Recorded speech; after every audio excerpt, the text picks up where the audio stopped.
Tignan niyo oh, bagong lipat sa bukid pero ayaw madumihan. Akala mo naman kung sino. Tatawa-tawa ang mga tao habang si Mio ay nakayapak sa putikan. Pilit na hinahabol ang kalabaw na ayaw gumalaw. Tinuro siya ng mga kapitbahay. May sumipol pa. Nako, baka iiyak lang yan. Babalik ka na sa spa mo, sosyal. Si Lira nakatukod ang kamay sa bewang at ngumisi. Ang arte mo. Bakit prinsipe ka ba? Sabay tawa. Pinanindigan ni Mio ang hiya. Pinunasan ng putik sa mukha.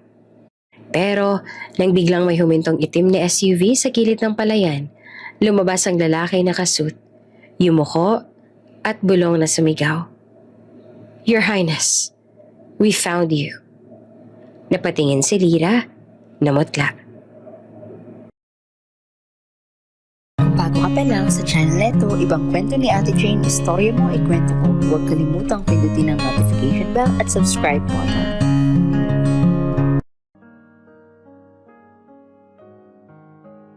Sa isang malayong kaharian sa Europa, may batang prinsipe na lumaki sa sobrang karangyaan. Si Prince Emilio. Bata pa lang sanay na siyang tawagin ng lahat ng Your Highness. Sa tuwing lalakad siya sa pasilyo, yumuyuko ang mga kawal at nag-aayos ng postura ang mga tagapaglingkod. Pero habang tumatanda, unti-unti niyang napapansin na sa kabila ng ginto at kristal, wala siyang kalayaan. Araw-araw gigising siya sa tunog ng mga trompeta. Good morning, Your Highness. Bati ng butler habang inaabot ang tray ng mainit na tsaa. Pagkatapos, magpapalit siya ng 3 beses ng kasuotan. Isa para sa breakfast meeting, isa para sa charity lunch, at isa para sa formal dinner. Schedule for today, Your Highness, sabi ng sekretarya. Meeting with the Duchess of Veronia at 11. Speech rehearsal at 2. State dinner at 7. Napubuntong hininga siya. Another day of pretending. Mahina niyang sabi habang nakatingin sa salamin. Hindi naman siya reklamador. Alam niyang tungkulin niya bilang prinsipe. Pero habang pinapanood niya ang sarili sa refleksyon, pakiramdam niya, hindi niya nakilala ang lalaking nakikita niya roon. Isang gabi, habang nasa balkonahe ng palasyo, pinagmamasdan ni Emilio ang hardin na kumikislap sa ilalim ng buwan. Sa ibaba, maririnig ang tugtugan ng orkestra para sa royal banquet. Tumigil siya sandali, huminga ng malalim at pumikit. Kung prinsipe ako ng lahat, bakit pakiramdam ko? Bilanggo ako. Bulong niya sa hangin. Lumapit ang kanyang matalik na kaibigang tagapaglingkod, si Marcos. Dala ang isang tray ng alak. Your Highness, narinig kong gusto niyong magpahinga? Lahat ba ay ayos lang? Ngumiti naman si Emilio ng pilit. Sabihin mo, Marcos, ano kayong pakiramdam ng isang ordinaryong tao? Napakunot noo si Marcos. Ordinaryong tao, sir? Yung gigising sa umaga na walang protocol, walang bodyguard, walang kamera. Yung makakapunta lang kung saan niya gusto. Tahimik si Marcos. Siguro masarap, sir. Pero hindi nyo kailangang maranasan yon. Kayo ho ang prinsipe. Yun nga ang problema. Sagot ni Emilio sabay lagok ng alak. Ayoko maging prinsipe. Kahit 1 taon lang. Kinagabihan, tinipon niya ang tapang para kausapin ang kaniyang mga magulang, ang hari at reyna. Sa loob ng malaking silid-trono, kumikislap ang mga chandelier. Nakaupo ang hari sa kanyang gintong upuan, habang ang reyna naman ay mahinahong nakatingin sa anak. Ama, ina, mahinahon niyang simula. Hihiling lang po ako. Nagkatinginan ng dalawa. Ano yon, anak? Tanong ng hari. Bigyan niyo po ako ng 1 taon. Gusto kong mabuhay ng normal. Walang korona. Walang titulo. Gusto kong makilalang sarili ko bilang Emilio lang. Hindi bilang prinsipe. Parang huminto ang oras. Natahimik ang buong silid. Ang mga royal advisor ay nagbulungan at halos malaglag ang monocle ng prime minister. Ano ibig mong sabihin? Tanong ng hari na halos hindi makapaniwala. Pagod na po ako, ama. Hindi dahil sa tungkulin, kundi dahil hindi ko na alam kung sino ako. Babalik ako pagkatapos ng isang taon. Pero kailangan kong maramdaman kung ano ang maging totoo. Napahawak ang Reyna sa dibdib. Emilia, delikado yan. Wala kang proteksyon. Wala kang kasiguraduhan. Handa akong tanggapin ang lahat ng panganib, ina. Pero kung hindi ko ito gagawin, baka ako mismo mawala kahit nandito pa ako. Matagal ang katahimikan bago nagsalita ang hari. Kung iyan ang nais mo, sige. Pero may kondisyon. Ano man po, ama. 1 taon lang. At walang makakakilala sa iyo bilang prinsipe. Kung mabigo ka, babalik ka rito bilang hari. At ikakasal ka sa Duchess ng Veronia. Tumango si Emilio, may luha sa gilid ng mata. Tatanggapin ko. Kinabukasan bago pa sumikat ang araw, tahimik siyang umalis ng palasyo. Naka-plain shirt, simpleng jacket, bitbit lang ang maliit na bag. Wala nang mga kawal o karwaheng may bandila. Siya na lang, si Emilio. Hindi bilang prinsipe, kundi bilang isang taong naghahanap ng sarili. Habang lumalayo ang sasakyang sinasakyan niya, natanaw niya ang palasyo sa dulo ng burol. Maganda pa rin, pero parang isang kulungang ginintuan. Ngumiti siya ng bahagya. Simula na ng totoong buhay ko. At sa unang pagkakataon, naramdaman niyang huminga siya ng malaya. Mula sa malamig na Europa, tumapak si Prince Emilio na ngayon ay si Mio sa isang malayong baryo sa Pilipinas. Pagbukas pa lang ng pinto ng bus, sinalubong siya ng mainit na hangin at amoy ng palayan. Sa paligid ay puro lunti ang bukid, mga batang naglalaro ng patentero sa tabi ng kalsada at mga tandang na tila sumisigaw ng welcome.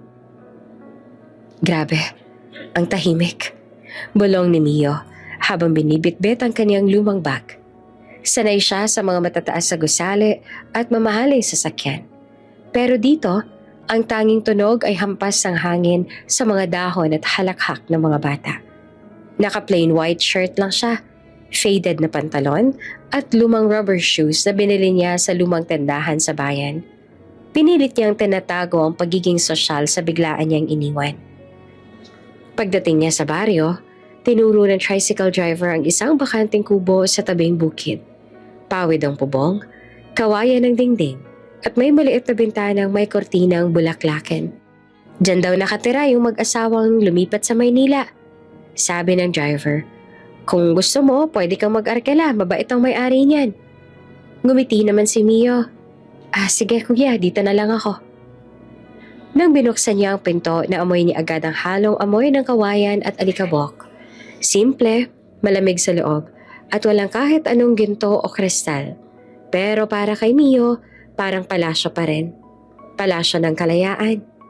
Habang nagkaayos siya ng gamit, may ilang kapitbahay na sumisilip mula sa bakod. Bagong lipat daw, sabi ng isang ale. Ang puti, baka maarte yan, sagot pa ng isa. Maputi pero pogi, half foreigner siguro yan, pero baka tamad. Napangiti si Mio. At least hindi nila ako kilala. Bulong niya sa sarili. Sa unang pagkakataon, wala siyang korona, walang protocol. Tao lang siya. Pero mabilis ding napalitan ng kaba ang ngiti niya. Hindi pala madali ang buhay sa probinsya. Una niyang tinangkang mag-igib ng tubig. Nakita niya ang poso sa tapat ng kubo at sinubukan itong bombahin. Pero imbes na lumabas ang tubig, biglang bumulwak sa gilid at tumilamsik sa mukha niya. Nabasa siya mula ulo hanggang paa. Hoy! Akala mo gripo yan ano, iho? Sigaw ng isang matandang babae habang humahagalpak sa tawa. Pasensya na po, hindi kasi ako sanay. Sagot naman ni Mio sabay tawa rin. Pagkatapos ay sinubukan niyang magluto ng kanin sa uling. Pinanood muna niya ang mga kapitbahay kung paano. Tapos sinubukan niya rin. Pero sa sobrang init napaso siya. Aray! Bakit hindi mo naman hininaan ang apoy? Tanong ng batang si Junjun sabay tawa. Akala ko kasi mas mabilis maluluto sabi ni Mio sabay kindat sa bata. Kinahapunan, habang naglalakad siya sa gilid ng bukid, muntik pa siyang masipa ng kalabaw ng kapitbahay. Hoy, sa kaliwa ka dumaan, hindi sa likod! Sigaw ng isang lalaki sabay tawa. Ngumiti si Mio at nagmano. Ay pasensya na po, bago lang po ako rito. Baguhan nga, pero ayos lang yan. At least marunong kang bumate. Sabi ng lalaki, sabay tapik sa balikat niya. Sa unang araw pa lang ramdam na ni Mio ang pagod. Pawis na pawis siya. May putik ang pantalon at ang kamay niya may paltos. Pero sa halip na sumuko, ngumiti lamang siya. Hindi ako pwedeng tumigil. Ginusto ko to. Bulong niya sa sarili. Kinabukasan, tinulungan siya ng ilang kapitbahay na maglinis ng paligid. Habang nagwawalis, nilapitan siya ng Ale kahapon. Aba, marunong ka naman palang magtrabaho, iho. Sabi nito. Sinubukan ko po. Sagot ni Mio sabay ngiti. Ang tawag mo sa amin, ate, hindi po. Dito walang mayayaman. Biro pa ng babae. Lumipas ang mga araw. Unti-unting natutunan ni Mio ang buhay baryo. Natutunan niyang mag-igib ng hindi nababasa, magluto ng sinangag sa uling, at magbayo ng palay. Minsan, sumasama pa siya sa mga lalaki sa bayan para tumulong mag-ani ng gulay. Mio, hindi yan gym, lupa yan. Sigaw ng isa habang pinagmamasan siyang pawis sa pagbubungkal. Kailangan kong palakasin to. Sagot niya habang tinuturo ang braso sabay tawa. Sa hapon, madalas siyang maupo sa tapat ng kubo. Hawak ang baso ng malamig na tubig. Pinapanood ang araw na unti-unting lumulubog sa palayan. Sa mga ganitong oras, napapaisip siya. Ganito pala ang buhay ng ordinaryong tao, no? Simpleng pagod, pero totoo. Walang utos, walang tungkulin. Ikaw lang at ang araw. Isang gabi, habang kumakain siya ng tuyo at itlog sa maliit na mesa, kumatok ang kapitbahay na si Mang Pilo. Mio, bukas may bayanihan sa kabilang bukid. Tulungan mo kami, ha? Opo, tutulong po ako. Ay aba, marunong na yung sumagot ng opo. At kinabukasan ay sumama nga siya. Tumulong magpukpok ng kahoy, magpasa ng mga hollow blocks at maghatid ng merienda. Basang-basa siya ng pawis pero masaya. Lahat ng tao ngumiti sa kanya, walang alam sa tunay niyang pagkatao. Habang nakaupo naman siya sa ilalim ng puno pagkatapos ng trabaho, pinanood niya ang mga bata na naglalaro at ang mga nanay na nagtawanan habang naguhugas ng plato sa tabi ng sapa. Dito pala nararamdaman ang totoong saya. Mahina niyang sabi habang pinupunasan ng pawis. At sa unang pagkakataon sa buhay niya, wala siyang iniisip na trono o korona. Wala siyang bantay o protocol. Siya lang, ang lupa, at mga taong walang alam kung sino siya noon. Ngayon niya lang naramdaman na buhay talaga siya. Mainit ang araw noon sa bukid. Pawis sa pawis si Mio. Nakayuko habang nag-aararo ng lupa. Sa wakas, marunong na siyang gumamit ng kalabaw. O akala lang niya. Habang nakatutok sa pag-aararo, hindi niya napansin na medyo lumampas na pala siya sa kabilang lote. Nang tumingin siya sa likod, may natapakan na siyang mga bagong tanim na palay. Hoy, mga tanim ko yan! Napalingon siya. Mula sa kabilang dulo ng pilapil, may babaeng nakataas ang tabo sa kamay. Parang handa siyang hampasin. Naka-shorts, may rubber boots at may pulang bandana sa ulo. Sunog sa araw ang balat pero maganda. Simpleng ganda na para bang hindi kailanman umaasa sa makeup. Pasensya na, sabi naman ni Mio agad. Huminto sa ginagawa. Hindi ko po sinasadya. Lumapit ang babae. Naglalakad na para may sariling marching band sa bawat hakbang. Sinasadya man o hindi, nasayang mo pa rin. Alam mo bang ilang oras kong tinanim yan? Pasensya na talaga, miss. Lira, pangalan ko. At hindi miss. Lira. Sorry talaga, Lira. Inirapan siya ni Lira bago tumalikod. Pero bago pa siya makalayo, napansin niya si Mio na parang tulala lang. Nakatingin sa kanya. Ano, may problema ka pa? Tanong niya na medyo iritado. Wala. Naisip ko lang parang narinig ko na pangalan mong Lira sa kanta. Di kumanta ka na lang dyan. Huwag lang sa palayan ko. Lumakad si Lira palayo habang umiiling. Si Mio naman napakamot sa ulo. Okay. Unang araw ko lang makakasira pa agad ako ng tanim. May kaaway pa agad ako. Kinabukasan, maaga pa lang, narinig na ni Mio ang boses ni Lira mula sa kabilang lote. Hoy! Huwag kang lalapit dito, ha? Sigaw nito, sabay turo ng tabo sa kanya. Hindi ako lalapit, promise. Sagot niya sabay kindat. Habang nagbubungkal si Mio, narinig niya si Lira na kumakanta habang nag-iigib ng tubig. Maganda ang boses. Medyo paos pero may lambing. Napapangiti naman si Mio habang pinapakinggan siya. Ngunit sa tuwing titingin siya sa direksyon ni Lira, nahuhuli siya nitong nakatingin. Ano?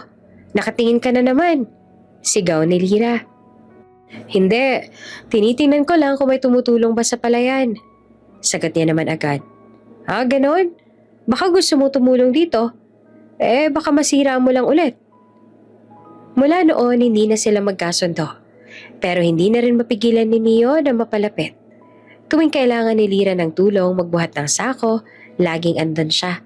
Kahit pinapaalis pa siya, tumutulong pa rin. Isang hapon, bumuhos ang ulan habang nasa gitna sila ng bukid. Si Lira, imbes na umuwi, pinilit tapusin ang pagtatanim. Lira, basa na yan, tama na muna. Sigaw ni Mio, habang hawak ang payong. Sanay na ako sa ulan. Baka masiraan ka ng boses mo dyan, Mr. Social. Balik pa ni Lira. Hindi ako social ano. Marunong na nga ako magluto ng tuyo sa uling oh. Wow, medalya para sa'yo. Sabi nito. Pero hindi napigilang mapangiti. Nang lumakas pa ang ulan, tumakbo si Mio papunta sa kanya at itinapat ang payong sa ulo ni Lira. Ano ba, maliligo ako, hindi mo kailangan. Hindi ako pwedeng manood lang. Paano kung lagnatin ka? Tigilan mo na nga yung drama mo, teleserye yarn? Pareho silang natawa. At sa gitna ng ulan, sa unang pagkakataon, hindi sila nagbangayan. Tahimik silang naglakad pa uwi. Parehong basang-basa pero may kakaibang saya sa puso. Pagdating sa kubo ni Mio, inalok niya si Lira ng tuyo at itlog at kape. Wala ka bang ibang ulam? Tanong ni Lira. Pero kinuha rin ang plato. Yan lang afford ko Pero masarap yan, promise. Tingnan natin. Kumuha siya ng subo at nagulat sa lasa. Uy, hindi naman pala masama. See? Hindi lang ako pang prinsipe, pwede rin akong tagaluto. Ha? Prinsipe? Ang OA mo? Napatawa si Mio, medyo kinakabahan sa sinabi. Joke lang. Prinsipe ng palayan. Sus, ang corny mo. Sagot ni Lira. Habang umuulan sa labas, nagpatuloy sila sa pagkukwentuhan.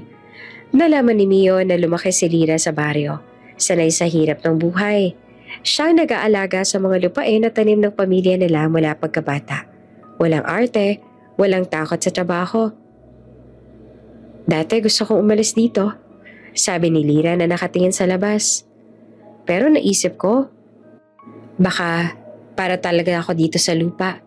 Sa mga taong ganito lang kasimple. Hindi mo ba gustong makita ang mundo? Tanong ni Mio. Hindi kailangan, basta may sarili kang lugar na masaya ka, sapat na yun. Tahimik silang pareho. Sa loob ni Mio, may kung anong gumalaw. Ang mga salitang yon, masaya ka, sapat na. Parang simpleng linya pero tumama sa kanya ng diretsyo. Kailan nga ba siya huling nakaramdam ng ganoong kasimpleng saya? Kinabukasan, bumalik siya sa bukid. Sa tuwing makikita niya si Lira, nagiging magaan ang araw niya. Pero si Lira, matigas pa rin. Hoy, huwag mo ako titigan ng ganyan. Hindi ako tanim na tutubuan mo ng ngiti ha. Ang galing mo dun Sagot naman ni Mio sabay ngiti. Kulit mo Mio, magtrabaho ka na nga muna. At kahit madalas siyang pinapagalitan, napapansin ni Lira na tuwing nandyan si Mio, mas madali siyang umiti. Kahit ayaw niyang aminin. Gusto niya ang ingay at kabagalan ng lalaki iyon. Isang hapon, habang sabay silang nagpapahinga sa lilim ng puno, nagtanong si Lira. Bakit ka ba napadpa dito? Wala sa itsura mo magsasaka. Napatingin si Mio sa langit. Siguro gusto ko lang matutong mabuhay? Ha? Ano yun? Tanong ni Lara. Yung mabuhay ng totoo. Hindi dahil kailangan, kundi dahil gusto mo. Hindi na sumagot si Lira, pero sa tingin niya, may kung anong lungkot sa likod ng ngiti ni Mio. At mula noon, hindi na lang siya basta yung lalaking sumira ng tanim. Para kay Lira, si Mio yung laging magulo, pero totoo. At para naman kay Mio, si Lira ang babaeng tigasin, matapang, prangka, at unang taong tumingin sa kanya bilang ordinaryong tao at hindi bilang prinsipe. At doon, unti-unting kumislap ang kakaibang interes sa puso ng isang prinsipe. Isang damdaming hindi niya kayang ipaliwanag, pero alam niyang totoo. Maagang gumising si Mio kinabukasan. Akala niya tahimik ang umaga sa baryo, hanggang sa marinig niyang sigawan sa labas. "Hoy, dahan-dahan sa kalabaw, hindi yan sports car!" Napasilip siya sa bintana. Halos buong baryo ay nakapaligid sa palayan at doon niya nakita si Mang Berto. Nakaturo sa kanya habang hawak ang lubid ng isang malaking kalabaw. "Mio, ikaw nang bahala magpaikot dyan, madali lang yan. Hilahin mo lang ng dahan-dahan," sabi ni Mang Berto, sabay abot ng lubid. Ako? Halos mapaubo naman si Mio. Hindi ba dangerous to?" "Dangerous? Kalabaw lang yan, hindi leon," sagot ni Mang Berto na natatawa. Kaya ayun, nakatayo si Mio sa gitna ng palayan. Putek sa binte, araw sa batok, at isang kalabaw na ayaw kumilos. "Okay," bulong niya sa sarili. "Simple lang to." Hilahin ng kaunti, sabay sigaw ng, "Ano nga ulit? Hoy?" Hinili niya ang lubid, ngunit walang nangyari. Good morning, Mr. Kalabaw." Biro niya pero hindi pa rin gumagalaw. Sa pangalawang hilang mas madiin, pak! Bumitaw ang lubid at umupo ang kalabaw. Tumawa pa ang mga bata sa gilid. "Ayaw ka niya, kuya. Baka gusto mong pakainin muna," sigaw naman ang matanda sa likod. Pero hindi siya sumuko. Sa pangatlong hilang may buwelo, biglang kumaripas naman ang takbo ng kalabaw, diretso sa gitna ng pilapil. "Hoy, teka lang!" sigaw ni Mio, sabay takbo habang hawak ang lubid. Mabilis ang kalabaw, pero mas mabilis ang pagbagsak ni Mio. Bagsak sa putik, halos lumubog pati mukha. Tawanan pa ang lahat. May kumukuha pa ng video sa lumang cellphone. "Grabe, viral to mamaya, panigurado," sabi ng isa. Maging si Lira ay hindi rin nakatiis. Natawa siya ng malakas, halos mapahawak sa tiyan. "O ano, Mr. Social? Marunong mag-Italian pero hindi marunong magkalabaw?" Ningalingon siya ni Mio habang pilit na tumatayo. "At least may effort ako. Yung kalabaw mo, parang ayaw sa akin eh." "Nako, baka naaamoy na malinis ka masyado," sagot ni Lira na tumatawa pa rin. Ilang minuto pa, pinilit ni Mio ulit. Pawis, putik, hingal. Nakita ni Lira na medyo nanginginig na ang kamay niya. Sa kabila ng katigasan ng ulo ni Mio, kita niyang hindi ito sumusuko. "Hay nako," sabi ni Lira sabay lapit. "Dito, ganito, gawin mo." Hinawakan niya ang kamay ni Mio para ituro ang tamang pagkakahawak sa lubid. "Dito ka tumayo, medyo liko mo ng kaunti para makuha mo yung bigat." Napatigil si Mio. Malapit si Lira. Sobrang lapit. Amoy niya ang araw sa buhok nito. Halong pawis at shampoo o conditioner. Mainit, totoo, at nakaka-tense. "Ganito, huwag mong sasabayan, patapik lang, hindi hampas." "Patapik lang?" tanong ni Mio sabay ngiti. "Oo, hindi mo kailangan makipag-away sa kalabaw, ano? Kaibiganin mo." Ganun pala. So kailangan ko muna magpakilala. "Hi, Mr. Kalabaw, I'm Mio." Napailing si Lira at natatawa. "Ang kulit mo talaga, Mio." Sinubukan ulit ni Mio ang ginawa ni Lira. Dahan-dahan, maingat. At sa wakas, gumalaw ang kalabaw. Ayan, gumagalaw na," sigaw niya na tuwang-tuwa. Tuwang-tuwa rin ang mga tao. Aba, marunong din pala. Hindi na siya Mr. Social, Mr. Kalabaw na. Tumawa pa si Lira, pero sa loob-loob niya, may kakaibang tuwa. Ang dating suplado, tahimik na lalaking, laging parang naliligaw, ngayon ay marunong nang ngumiti ng totoo. Hoy, prinsipe ka ba? Ang arte mo ha? Biro niya. Bigla naman napatigil si Mio. Parang natinig na isda. Ha? Hindi, syempre, hindi. Napangiwi si Lyra. Relax, joke lang. Sino ba mag-aakala na may prinsipe dito sa bukid? Napatawa si Mio, pero may kaunting kaba. Hindi niya alam kung tatawa ba o lalayo. Wala naman kasi sigurong prinsipe na marunong magpahila ng kalabaw. 'Di ba? Sabi niya sabay kindat. Depende. Baka may tumatakas ng sa palasyo. Sagot ni Lyra. Pabirong seryoso. Sandaling tumahimik. Parang may bigat sa hangin. Biro lang yon ha? Dagdag pa ni Lyra agad. Ngumiti naman si Mio pero sa loob niya, ramdam niya ang lihim niyang pinagtatagpo. Parang bomba na pwedeng sumabog anumang oras. Pag uwi niya sa kubo, halos hindi na makagalaw si Mio sa sakit ng katawan. Bawat galaw may tutol ang kalamnan. Pero sa halip na mainis, napangiti siya habang humihiga sa banig. Binuksan niya ang maliit na notebook na dala niya mula pa sa syudad at nagsulat. First time kong mapagod. Pero mas masarap kesa sa anumang royal dinner. Habang nakahiga, pinakikinggan niya ang kuliglig sa labas at ang hangin na dumadampi sa bintana. Sa gitna ng putik, tawanan at hirap, may kakaibang saya siyang naramdaman. Hindi dahil sa kalabaw, hindi dahil sa tagumpay, kundi dahil sa babaeng nagturo sa kanya kung paano humawak. Hindi lamang ng lubid, kundi ng pagkakataong maramdaman muli ang buhay. At ang pangalan nito, Lyra. Lumipas sa mga araw at parang naging parte na ng araw ni Mio si Lyra. Tuwing umaga, sabay silang pupunta sa palayan. Si Lyra may bitbit na tabo. Si Mio naman may dalang kahoy na minsan ay hindi niya rin alam kung para saan. Hoy, wag mong itutusok yan kung saan-saan. Sabi ni Lyra na natatawa. Bakit? May rules ba pala dito? Sagot naman ni Mio habang nagkakamot ng ulo. Meron. Baka matamaan mo yung mga pananim. Sayang trabaho namin. Ngumiti si Mio. Aba, parang ikaw ang boss dito ah. Hindi ako ang boss, pero marunong ako magtrabaho. Balik ni Lyra. Sabay irap na may halong ngiti. Unti-unti sanay na si Mio sa ritmo ng baryo. Hindi na siya natatakot sa kalabaw. Marunong nang humawak ng pala. At kahit minsan napuputikan, hindi na siya umaangal. Kapag sobrang init naman, nagtatalo silang dalawa kung sino unang didilig ng gulay. Mio, huwag mong buhusan lahat, sigaw ni Lyra. Bakit? Gusto mo half lang? Hindi, gusto ko pantay, hindi parang baha. Kapag umuulan, hindi sila tumitigil. Magkakarera silang maglipit ng mga pananim.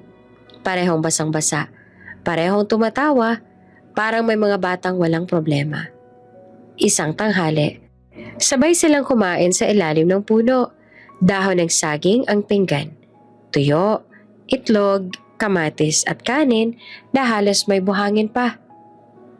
Hindi ka ba nababahala? Tanong ni Lyra habang umunguya. Sanay ka bang mabuhay ng ganito? Umiling si Mio, may maliit na ngiti. Sa totoo lang, dito ako unang huminga ng buo. Napatingin si Lyra. May kung anong lalim sa tono ni Mio, pero hindi niya pinansin. May pamilya ka ba? Tanong niya ulit. Meron, sagot naman ni Mio na mahina. Pero malayo sila. Hindi nila alam na kaya ko to. O baka naman runaway rich boy ka ha? Biro pa ni Lyra. Napahinto si Mio. Parang natigilan. Hindi siya agad nakasagot. Ngumisi naman si Lyra. Hindi alam ang bigat ng tinamaan niyang biro. Ha, joke lang yun ha. Halika na, marami pa tayong bubunutin. Minsan, tinuruan ni Lyra si Mio na magluto ng adobong manok sa uling. Ayan, timplahan mo ng toyo suka ha? Ah, okay, so equal parts? Tanong ni Mio habang nagbubuhos ng toyo. Hoy, hindi swimming pool! Sigaw ni Lyra. Pero huli na, umapaw ang timpla.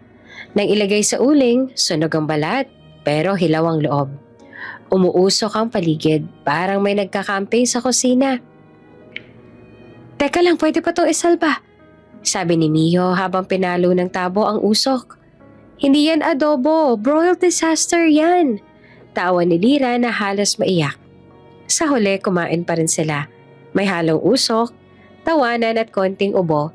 Pero sabi ni Mio, ito ang pinakamasarap na adobo na natikman ko. Siguro kasi ikaw nagluto? Siguro kasi kasama kita? Sagot niya na medyo pabulong. Tahimik naman si Lira saglit, pero tinapik lang siya sa braso. Nako, baka pati ako maluto sa banat mo ah. Tuwing gabi, nakahiga si Mio sa kanyang papag, nakatanaw sa mga bituin. Walang aircon, walang servants, walang tunog ng piano o alingaw-ngaw ng mga bulwagan. Tanging tunog lang ng kuliglig at hampas ng hangin sa pawid. Bakit parang mas payapa rito? Bulong niya sa sarili.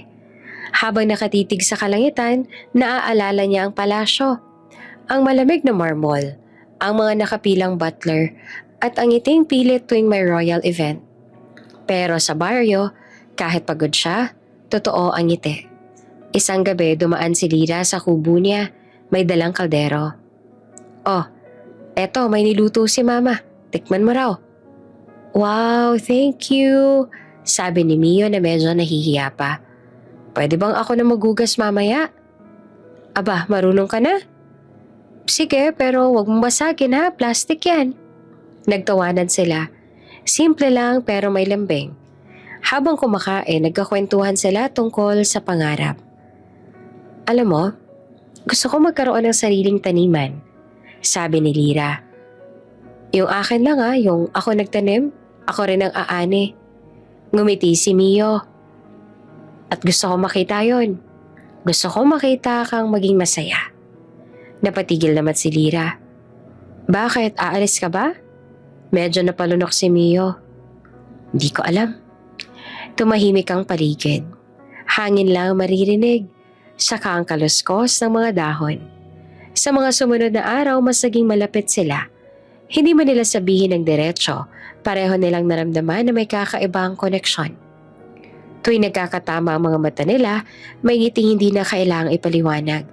At tuwing nagkakahawakan ng kamay habang nagtutulungan sa palayan, parehong mabilis na bumibilis ang tibok ng puso nila. Hindi iyon tipong ligawan na may bulaklak o mamaharing regalo. Ito yung ligawan sa gitna ng pawis, araw at putik. Totoo, tahimik at walang halong formalidad. At sa bawat araw na lumilipas, unti-unting napagtanto ni Mio. Hindi ko lang gusto ang buhay dito. Mahirap tong iwan. Lalo na dahil sa babaeng tikasin, makulit at may pusong kasing init ng araw sa palayan, si Lira. 3 buwan nang lumipas mula ng unang araw ni Mio sa baryo. Marunong na siyang magtanim, magluto ng adobo na hindi hilaw, at minsan pa nga marunong ng mang-asar kay Lira. Pero ngayong araw, iba ang kaba niya. Fiesta ng baryo. Simula pa lang ng umaga, puno na ng paligid ng mga banderitas, mga bata at matatanda. Naglilinis, may sumasabit ng kiping sa plaza. May amoy lechon at inihaw na pusit at isda sa hangin. Tila buong baryo, buhay na buhay. Lira, ang ganda mo naman! Sigaw ng mga kapitbahay habang dumadaan si Lira. Nakasimpleng floral dress lang siya, pero dahil sa natural niyang ganda at ngiti, para siyang reyna ng piyesta. Nakabagsak ang buhok, may kaunting pulbo sa pisngi at lip gloss sa labi, at may dalang kiping na parang bulaklak. Si Mio naman nakatayo sa gilid ng kalsada, suot ang puting polo at lumang jeans. Inaayos pa niya ang buhok gamit ang kamay. Kahit alam niyang wala naman siyang ayos-ayos sa itsura. Pero sa bawat tingin niya kay Lira, para siyang nakalimot huminga. Teka lang, bulong niya sa sarili. Bakit parang iba to? Nang marinig niyang ingay mula sa plaza, napatingin siya. Dumating si Tomas. Si Tomas, ang crush ng bayan. May motor, nakabandana, at yung ngiting parang laging mayabang pero charming sa mga babae. Lira! Sigaw ni Tomas habang papalapit. Sasayaw tayo mamaya ha? Hindi pwedeng tumanggi. Si Lira naman ay natawa. Tomas, ang dami mong sinabi. Di ka pa nga nagsisimulang tugtugan eh. Parang mauna na ako. Sagot naman ni Tomas sabay kindat. Si Mio nakaupo naman sa may gilid ng tindahan ni Aling Cora. Napakunot ang noo. Hindi niya maintindihan kung bakit ang sikip ng dibdib niya. Nakita pa niya si Lira na pinagtatawanan si Tomas. At doon, parang may sumundot sa puso niya. Habang tumutugtog ang bandang kapitbaryo, nagsimula ang sayawan. Lahat ng tao masigla, nagtatawanan. Si Tomas agad na lumapit kay Lira. "Halika na," sabi nito. "Ha? Hindi ako marunong yan." Tanggi ni Lira. Di tuturuan kita." At bago pa makatanggi, hinila siya nito sa gitna ng crowd. Napatayo si Mio. Parang biglang tumigil ang mundo niya habang pinapanood ang dalawa. Magkadikit ang kamay, sabay ang bawat hakbang. At nang dumikit ang noo ni Tomas kay Lira, kahit biro lang, doon ay tumama ang kidlat ng selos kay Mio. "Grabe ang lapit nila," bulong na isang ale. "Ang ganda nilang tignan dagdag pa ng isa. Napahigpit ang hawak ni Mio sa plastic cup ng gulaman hanggang sa masira ito. Tumingin siya sa tito ni Lira na kumakain ng isaw. "Tito, magaling ba yung Tomas na yun?" "Magaling mang-asar. Yun ang sigurado." Sagot ng tito sabay tawa. Habang lumalakas ang tugtugan, napansin ni Lira si Mio sa gilid. Nakatayo lang, parang gustong sumugod pero hindi alam kung papaano. "Hoy Tomas, sandali lang," sabi ni Lira. "Bakit, may hinahanap ka?" Tanong ni Tomas may halong biro. Ngumiti lamang si Lira pero alam niyang may nakatingin. At bago pa siya makasagot, biglang pumasok si Mio sa gitna ng sayawan.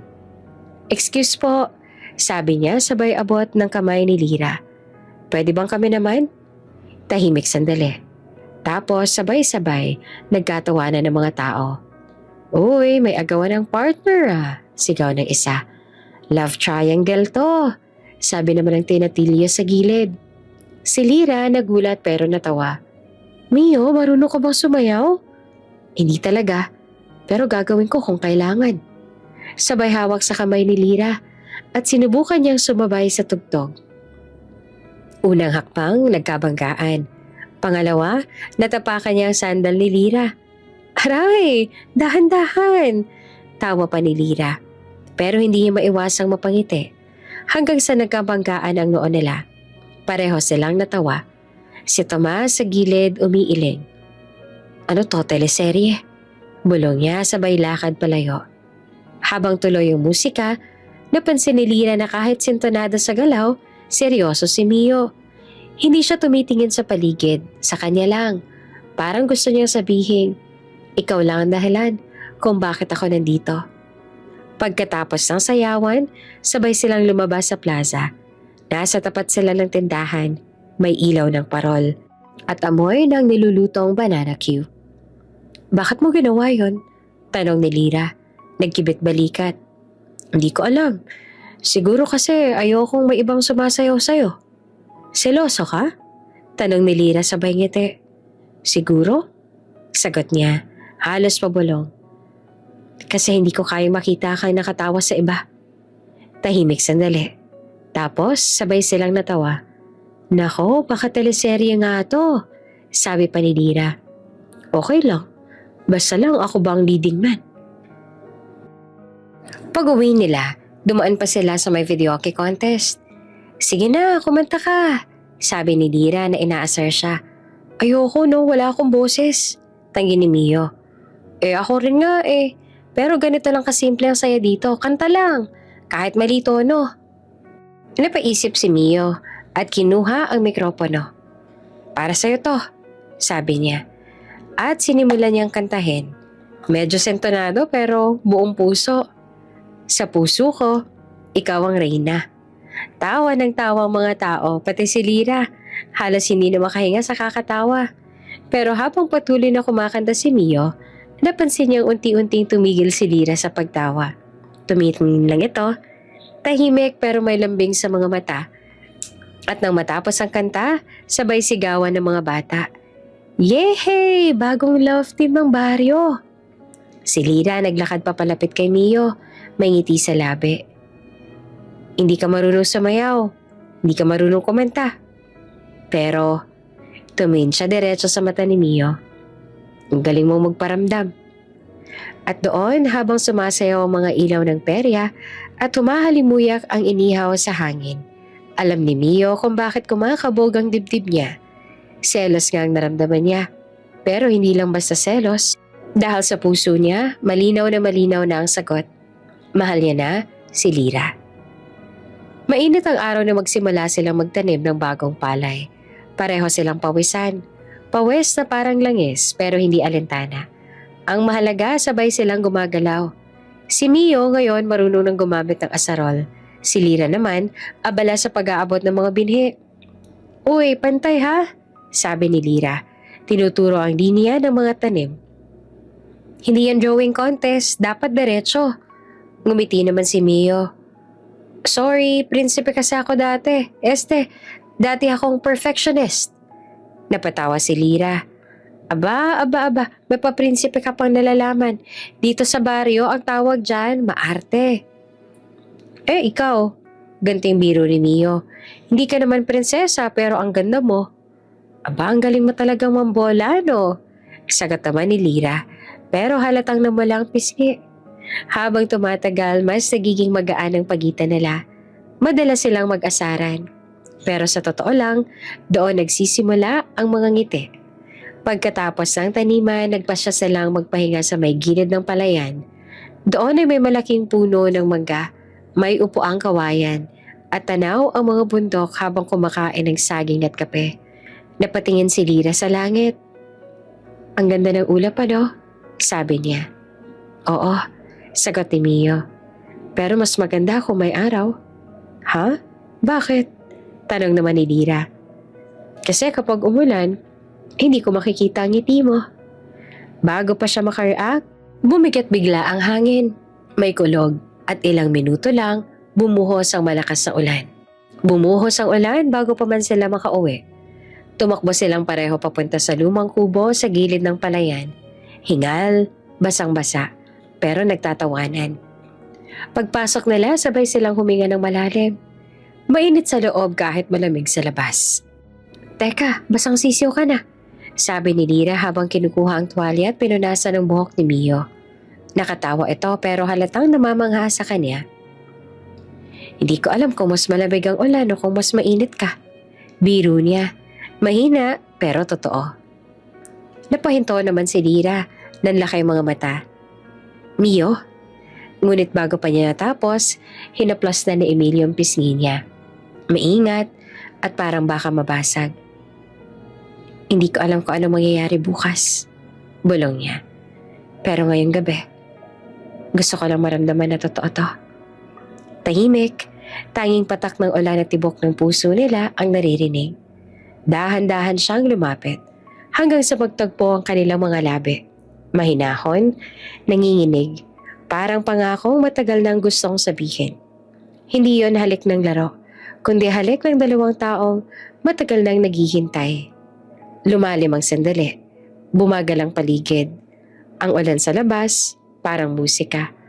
Ang hangin, tila huminto. Niyakap ni Lira si Mio. Mahigpit na parang ayaw niya nang matapos ang gabi. At sa gitna ng ulan, ang init ng kanilang yakap. Naglaho ang pagitan ng isang prinsipe at isang simpleng babae. Dalawang kaluluwang pareho lang ang gusto, ang magmahal ng totoo. Sa labas ay patuloy ang pag-ampon. Sa loob ng kubo, may liwanag ng lampara na marahang pumipintig. At bago tuluyang dumilim ang eksena, maririnig lang ang mahina niyang bulong. Kung panaginip lang to, sana wag na ako magising. Tahimik bigla. Walang tugtog, pero may musika sa pagitan ng mga patak ng ulan. Si Lira napatingin sa kanya. Hindi dahil basa siya, kundi dahil sa paraan ng pagkakatitig ni Mio. Yung tingin na parang binabasa pati kaluluwa mo. Lira, bulong ni Mio. Sanay ako sa mga bulwagan. Ilaw, musika. Pero dito sa bukid, sa ulan, kasama ka. Mas totoo lahat. Napayuko si Lira. May parte sa kanya na gustong maniwala, pero may parte rin na takot kasi minsan na siyang naniwala, nasaktan din siya. "Huwag mo akong paaasahin, Mio," mahina niyang sabi. "Madali ka magsalita, pero pag alis mo, ako naman ang maiiwan." Unang halik, malamig ang paligid, pero mainit ang sandaling yon. Walang salitang kailangan. Yung halik na parang pangako, pero puno pa rin ng takot. Matapos ang ilang segundo ay kumalas si Lira. May luha sa mata niya, halong ulan at emosyon. "Bakit ka umiiyak?" tanong ni Mio, halatang nag-aalala. "Natatakot ako," sagot ni Lira na mahina pero totoo. "Kasi pakiramdam ko, pag nawala ka, hindi ko kakayanin." Tahimik si Mio. Kinuha niya ang kamay ni Lira. Hinigpatan ng hawak. "Hindi ako mawawala." "Hindi, habang ako mismo ang pumili na manatili rito." Tumawa si Lira habang sinusubukang patuyuin ang buhok ni Mio gamit ang tuwalya. "Ang tigas ng ulo mo. Kung naghintay ka lang ng 5 minuto, hindi sana tayo nabasa." Ngumiti naman si Mio. Kung naghintay ako, hindi ko sana naranasan yung halik mo at pagmamahal mo." "Loko ka talaga," sagot ni Lira na halatang kinikilig. Habang kumakain sila ng mainit na lugaw sa ilalim ng lampara, ramdam ni Lira na may nagbago. Hindi na ito yung simpleng asaran sa bukid. May bigat na ang bawat tingin. May lambing na sa bawat biro. Kinagabihan, nagpaalam si Lira. "Mauna na ako, baka pagalitan ako ni Tito." Pag-alis ni Lira, naiwan si Mio sa kubo. Nakaupo sa papag, nakatingin sa labas habang patuloy ang ambon.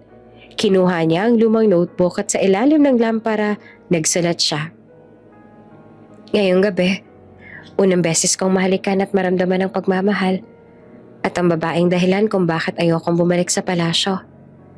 Habang pinakikinggan niya ang kuliglig sa labas, naramdaman niya ang kakaibang katahimikan. Hindi ang katahimikan nakakabingi, kundi yung nakakapuno. At sa kabilang dulo ng baryo, si Lira naman nakahiga sa banig. Hawak ang lumang payong. Napapangiti siya kahit may luha sa mata. "Bakit ba ako natatakot?" bulong niya. Ang totoo, gusto ko naman siya." Sa gabing yon, magkalayo sila ng kubo. Pero pareho silang gising. Pareho ang iniisip. At kahit walang cellphone, walang mensahe, pareho nilang alam. May nangyaring mahalaga. May nagbago. Hindi lang puso ang nagtagpo sa gitna ng ulan. Pati ang dalawang mundong dati magkaibang magkaiba.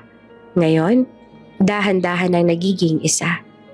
Lumipas ang 6 na buwan mula ng unang halik nila sa ulan. Mas lalong naging malapit sina Mio at Lira. Tuwing umaga, sabay silang mag-aalmusal sa kubo. Tinapay, kape. Minsan lugaw lang. Si Lira sanay na sa mga tawa ni Mio. Sa mga biro niyang minsan corny pero nakakagaan ng araw. At si Mio, parang unti-unti nang natututong maging isa sa mga taga-baryo. Tumutulong mag-ani, nakikikain sa kapitbahay, tumatawa kasama ang mga bata.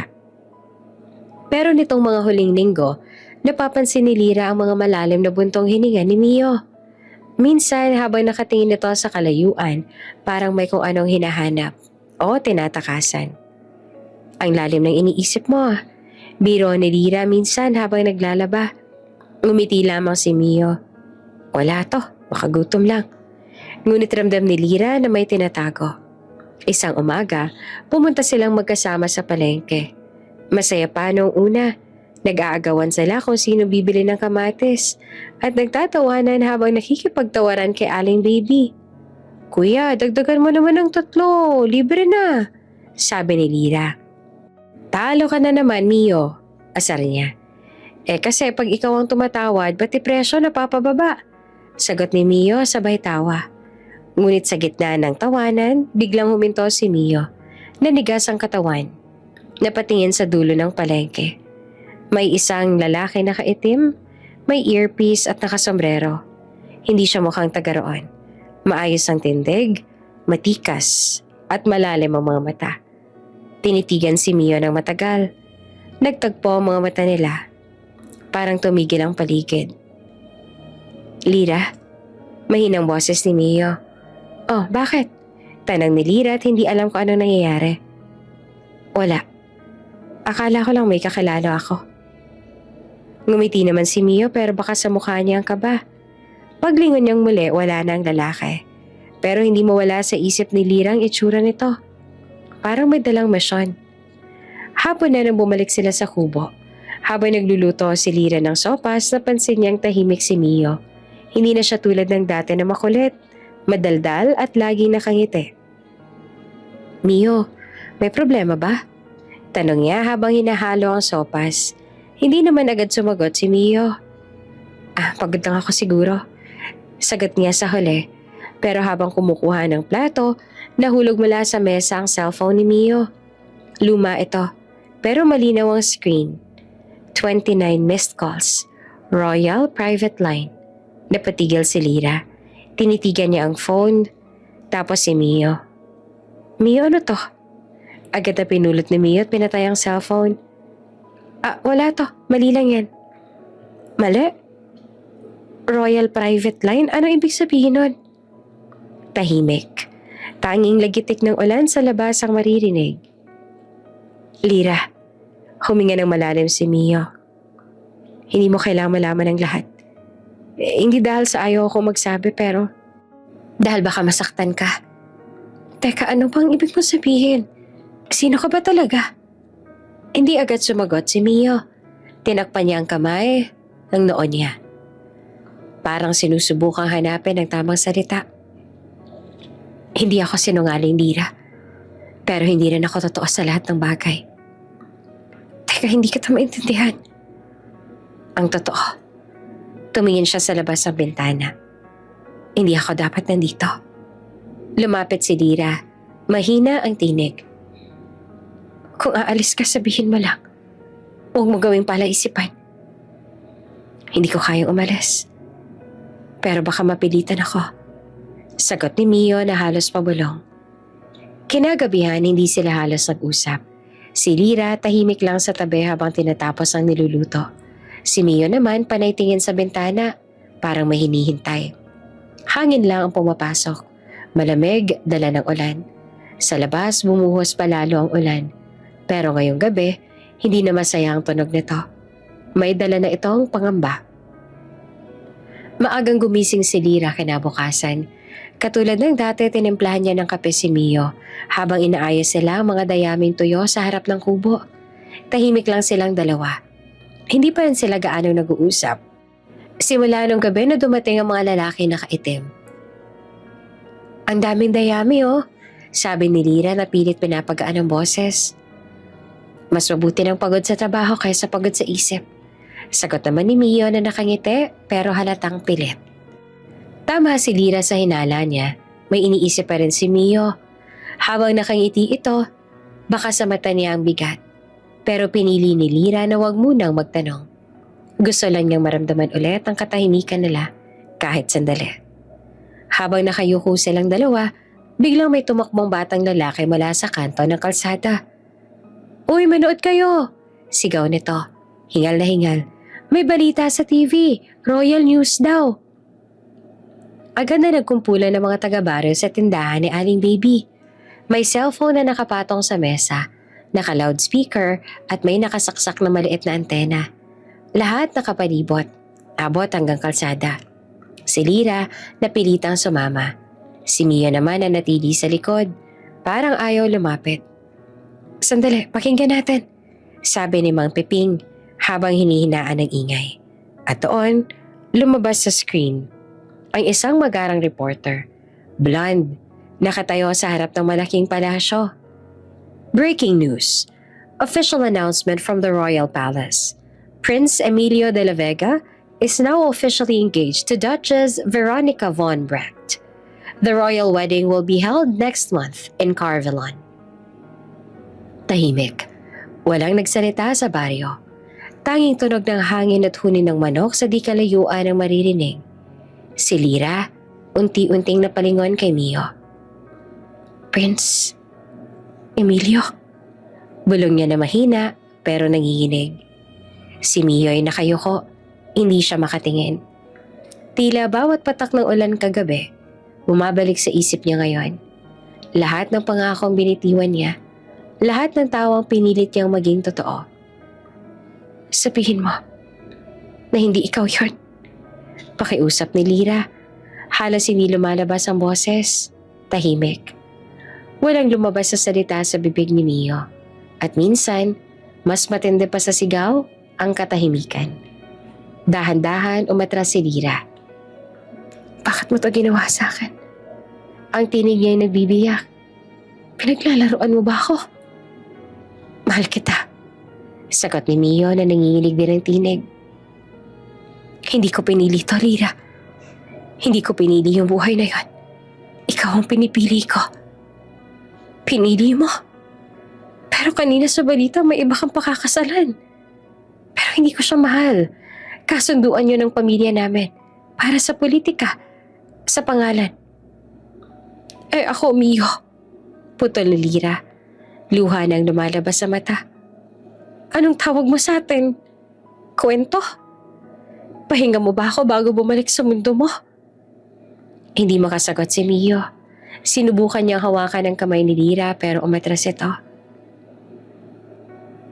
Kaya mo ako mahalin dito. Sa bukid sa simpleng buhay. Sabi ni Lyra na humihigbi. Pero kaya mo ba ako mahalin sa mundo mo?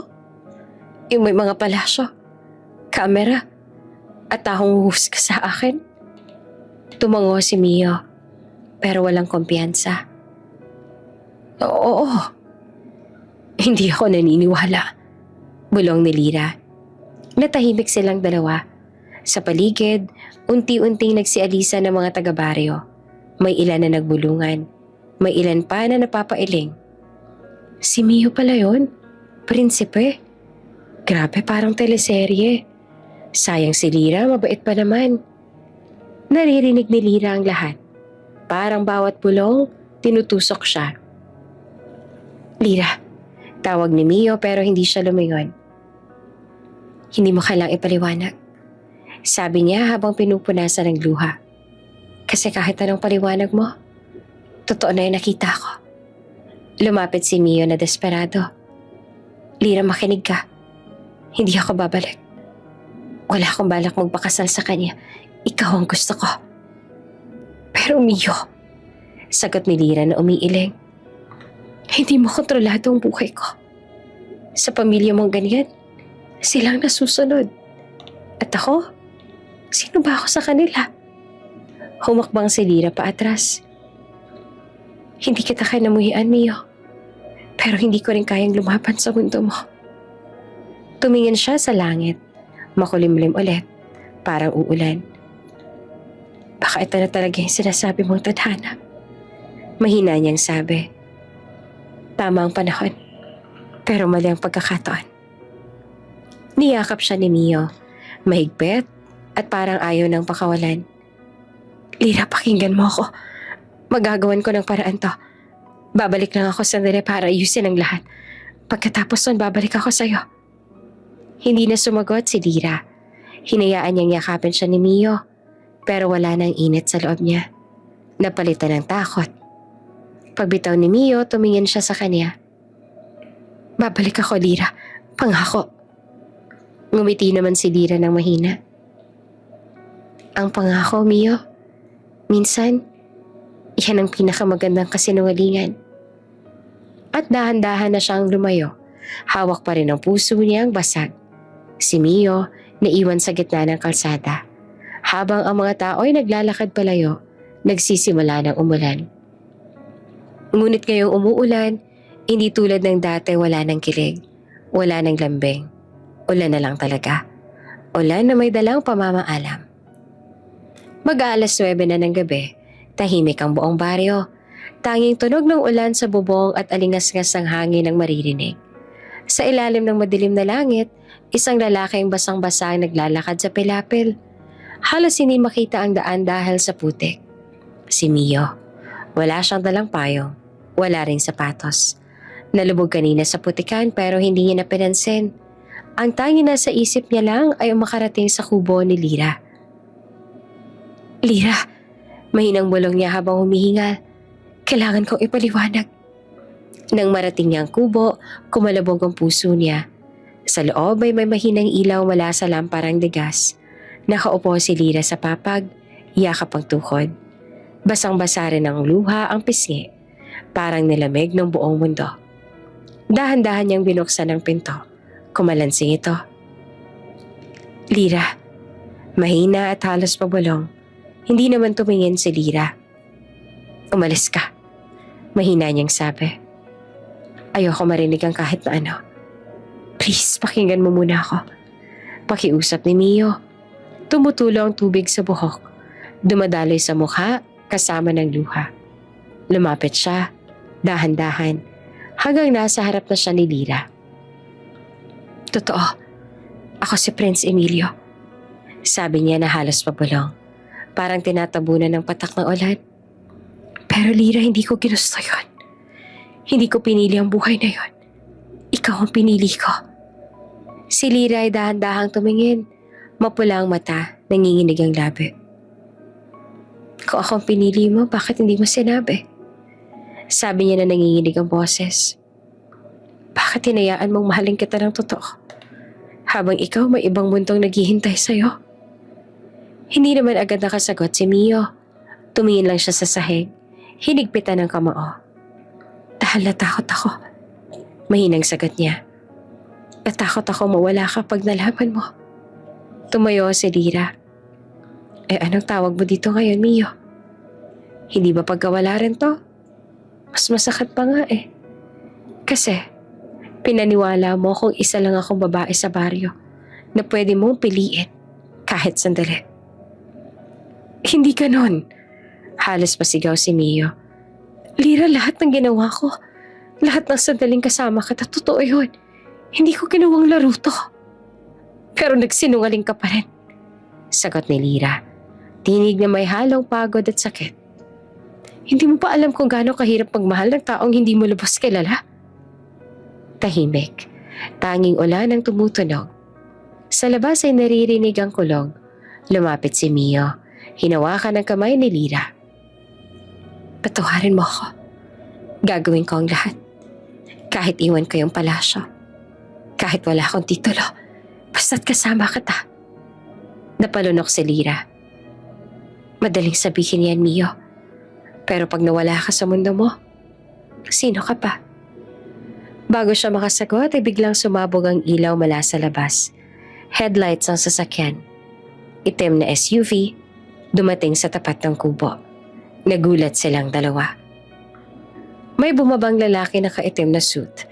May earpiece at basang-basa rin sa ulan. Your Highness, sabi ng lalaki na malamig ang tono.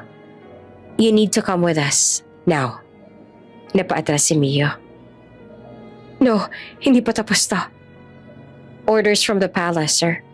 Sagot ng lalaki. We've been tracking you for months. You cannot stay here any longer. Nilingon ni Mio si Lyra. Nagtama ang mga mata nila. Puno ng takot. Puno ng pakiusap.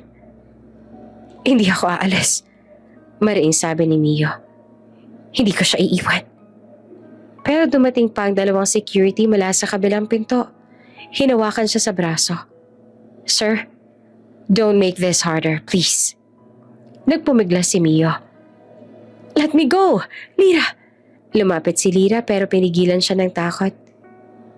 Mio, tama na! Sigaw niya na nanginginig ang tinig. Huwag mo nang ipilit. Mahal kita! Sigaw ni Mio habang hinihila siya palabas. Lyra, pakinggan mo ako! Halos mapunit ang boses niya habang bumabakat ang putik at luha sa mukha. Si Lyra ay halos sumigaw na rin, pero pinigilan niya ang sarili dahil alam niyang mas masasaktan siya pag humabol. Tumayo siya, huminga ng malalim, nilakasan ang loob. Mio! Sigaw niya na nanginginig. Napalingon naman si Mio bago siya tuluyang maisakay sa sasakyan. Tama na! Sabi ni Lyra na basag ang boses pero matatag. Huwag mo na akong balikan. Sobrang sakit na. Nanatiling nakatingin si Mio habang unti-unting sumasara ang pinto ng SUV. Sa sandaling iyon, Parang huminto ang mundo. Ang ilaw mula sa loob ng sasakyan ay unti-unting nawala. Umalis ang SUV. Naiwan si Lyra sa ulan. Yakap ang sarili. Hindi na siya umiyak ng malakas. Tahimik lang. Tanging mga luha at patak ng ulan ang magkasabay na bumabagsak sa lupa. Sa loob ng sasakyan, si Mio ay nakatingin sa labas ng bintana. Wala siyang ibang nakikita kundi ang kubo, ang palayan at si Lyra. Ang babaeng tinuruan siyang maging totoo. Pero kailangan niyang iwan. At bago tuluyang lumayo ang sasakyan, mahina niyang binulong. Patawarin mo ako, Lyra. Kung may paraan, babalik ako. At sa labas, sa kubong simpleng tahanan, si Lyra naman ay nakatitig lang sa dilim. Paulit-ulit na sinasabi sa isip, wala nang babalik. Ang ulan ay patuloy sa pagbagsak at ngayong gabi, pareho silang talo. Dahil sa laban ng puso tungkulin, walang nanalo. Ang naiwan lang ay sakit. Mabilis ang araw pero mabagal ang bawat tibok ng puso ni Lyra. Parang lahat ng ginagawa ng ibang tao wala siyang gana. Habang ang buong baryo ay abala sa pagtatanim at paghahanda para sa piyesta, siya ay nakaupo lamang sa gilid ng papag. Hawak ang panyo ni Mio na naiwan. Tahimik, walang luha. Ubos na siguro. Si Aling Teria, kapitbahay, kumatok. Lyra anak, may palabas sa tindahan ni Mang Cardo. Tungkol daw sa prinsipe na nawala. Napatingin siya pero hindi gumalaw. Halika na, kahit sandali lang. Pangungumbinsi pa ni Aling Teria. Sa wakas ay sumama siya, dalang kaba sa dibdib. Habang naglalakad naririnig niya ang mga bulungan ng mga tao sa daan. Si Lyra yun diba? Yung madalas kasama ng bagong dating-dati? Baka may alam siya tungkol doon sa prinsipe. Ngumiti lang siya ng pilit. Pero sa loob-loob niya, parang may tinutusok na karayom sa puso niya. Pagdating niya sa sari-sari store, siksikan ng mga tao. Nakatutok lahat sa maliit na TV na luma na pero malinaw pa rin ang kulay. May banderang ginto sa likod ng host. May palasyo sa likod. Live from the Royal Palace, sabi ng reporter. At sa sandaling iyon, huminto ang mundo ni Lyra. Lumabas sa screen si Prince Emilio. Suot ang gintong suit. Maayos ang buhok, mukha pa ring mabait. Pero wala na yung halakhak na alam niya. Sa tabi niya ay isang babae. Maganda, elegante. May suot na makintab na kwentas. Ang European Duchess. Your Highness, confirm na po bang engagement ninyo? Tanong ng reporter. Sandaling katahimikan. Kita sa TV ang paghinga ni Mio. Yung tingin niya, diretso sa kamera. Pero parang lumampas sa mga tao. Yes, sagot niya sa mahinang boses. It's confirmed. Nang marinig iyon ay parang pinutol ang hininga ni Lyra. Napahawak siya sa dibdib niya. Hindi siya agad umiyak. Natulala lang. Parang lahat ng tunog sa paligid ay naglaho. Ang mga tao sa paligid tuwing-tuwa. Grabe, ang galing ng kwento nila. Bagay sila parang fairy tale. Yung babaeng yun, Duchess pala. Sosyal ano? May isa pang boses sa gilid. Mahina pero malinaw sa pandinig ni Lyra. Eh yung taga-bukid na madalas niyang kasama noon, ano kaya nangyari? Sayang, hindi siya bagay sa prinsipe. Ngumiti si Lyra ng pilit. Bagay nga sila. Mahina niyang sabi, pero nanginginig ang boses. Tahimik siyang lumakad palayo, habang patuloy pa rin nagbubuni ang mga tao sa paligid. Bawat hakbang parang tinik sa lupa. Pagdating sa kubo, inabot niya ang pinto. Pero bago niya mabuksan, naramdaman niya ang bigat ng lahat. Parang nilamon ng katahimikan ang buong paligid. Pagpasok, umupo siya sa sahig. Nasa tabi pa rin ang mga gamit ni Mio. Ang lumang sombrero, ang mga larawang ipinanta nila sa dahon, at ang maliit na kahoy na may ukit ng pangalan nila, Lyra and Mio. Kinuha niya iyon. Hinaplos ang ukit. Mio, mahinang bulong niya. Hindi niya alam kung galit ba siya o malungkot lang. Ang alam niya lang, sobrang sakit. Hindi niya alam kung gaano siyang katagal doon, hanggang sa bumigay na rin ang luha niya. Hindi malakas, hindi parang teleserye. Yung tahimik na pag-iyak na halos walang tunog, pero ramdam mo ang bigat. Hindi ba ako sapat? Tanong niya sa sarili. Bakit parang laging ako yung nasasaktan? Lumipas ang ilang oras, dumilim na ang langit. Dumaan si Mang Cardo sa labas at sumilip. Lira, ayos ka lang ba riyan, iha? Ngumiti siya kahit basang luha ang pisngi. Ayos lang po ako, Mang Cardo. Marami lang ako iniisip. Alam mo anak, sabi na matanda. Minsan, kahit gaano natin kamahal ang tao, hindi natin siya hawak. Pero kung totoo man yung pagmamahal, kahit saan siya dalhin ng tadhana, may parte ka pa rin sa puso niya. Tumango si Lira pero hindi na sumagot. Nang makaalis ang matanda, huminga siya ng malalim. Nilapitan ng bintana. Sa malayo, kita ang bukid. Tahimik, may mga alitaptap sa damuhan at may malamig na hangin na dumadampi sa balat.